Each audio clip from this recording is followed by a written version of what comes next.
Hello friends, welcome to daily dose 5+1 series.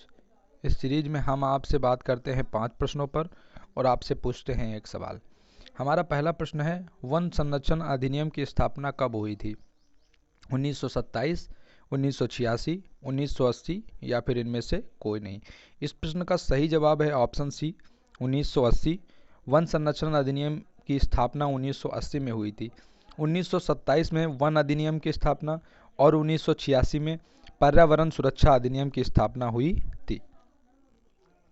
हमारा दूसरा प्रश्न है, थामिन मृग किस प्रदेश में पाया जाता है? Option A Manipur, option B Meghalaya, option C Kerala और ऑप्शन डी सिक्किम। इस प्रश्न का सही जवाब है मणिपुर। मणिपुर की राजधानी है इम्फाल और मणिपुर में केबुल लमजाओ राष्ट्रीय उद्यान भी है जो लोकटक झील के अंदर में है और यह देश का एकमात्र तैरता हुआ राष्ट्रीय उद्यान है। तो थामिन मृग मणिपुर प्रदेश में पाया जाता है। अफ्रीकी यात्री इब्न बतूता किसके शासनकाल में भारत आया था? गयासुद्दीन तुगलक, मोहम्मद बिन तुगलक, फिरोज शाह तुगलक या फिर इनमें से कोई नहीं। दोस्तों, अफ्रीकी यात्री इब्न बतूता मोहम्मद बिन तुगलक, जिसे हम जूना खां के नाम से भी जानते हैं, के शासनकाल में भारत आया था। और इब्न बतूता ने एक पुस्तक भी लिखी है जिसका नाम है रेहला। अंग्रेजों ने दक्षिण में अपना पहला कारखाना कहाँ स्थापित किया था?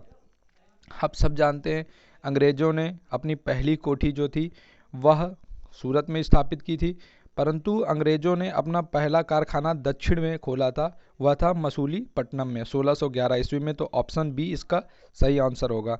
भारत के कुल विद्युत उत्पादन का कितना भाग जल विद्युत से प्राप्त होता है? 25%, 17%, 33% या फिर 22%। इस प्रश्न का सही जवाब है ऑप्शन डी, 22%। भारत के कुल विद्युत उत्पादन का 22% भाग जल विद्युत से प्राप्त होता है। अर्थात भारत के विद्युत उत्पादन का एक बड़ा भाग जो जल विद्युत से प्राप्त होता है। इसके अतिरिक्त सबसे बड़ा भाग यानी कि सर्वाधिक जो विद्युत उत्पादन है भारत में वह होता है तापीय माध्यम से, अर्थात कोयले से। हमारा आज का आपसे सवाल है कि किस अनुच्छेद के अंतर्गत समता के अधिकार का उल्लेख किया गया है? ऑप्शन ए अनुच्छेद 16 में, ऑप्शन बी अनुच्छेद 15 में, ऑप्शन सी अनुच्छेद 12 में या फिर ऑप्शन डी अनुच्छेद 14 में। इस प्रश्न का सही जवाब क्या है आप हमें कमेंट करके बताइए। यह पॉलिटी का क्वेश्चन है संविधान और राज्य व्यवस्था से, और आप बताइए कि इस प्रश्न का सही जवाब क्या है। Thank you so much, thanks for watching.